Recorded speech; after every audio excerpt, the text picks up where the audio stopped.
The rare chaos across France, the worst riots Paris has seen in decades, started with an online petition posted back in May. People angered by government plans to raise fuel taxes to fight pollution called to lower prices instead. The petition eventually drew hundreds of thousands of supporters, snowballing into a full-fledged protest movement against government policies. Its members call themselves the Yellow Vests, referring to safety vests mandatory in all French cars. A date was set for a first street protest, November 17th. That day, some 300,000 people across the country turned out to man roadblocks. Sporadic demonstrations continued, leading up to another big rally on Saturday, November 24th.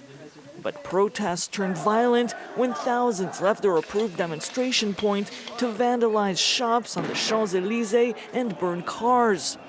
The extent of the discontent caught the government off guard, and chaos worsened the following weekend.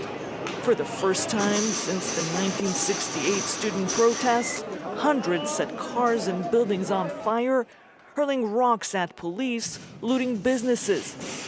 The nation discovered on television the iconic Arc de Triomphe covered with insulting graffiti calling for President Emmanuel Macron's resignation. Up until that point, the government had refused to budge on its tax plans, and for a short while, President Macron, away in Argentina, tried to keep that line. I will always respect protests, but I will never accept violence. Once back in Paris, President Macron gathered key ministers, fearing upcoming protests could get out of control. He was booed when visiting targeted sites, like outside burned-down police headquarters in central France.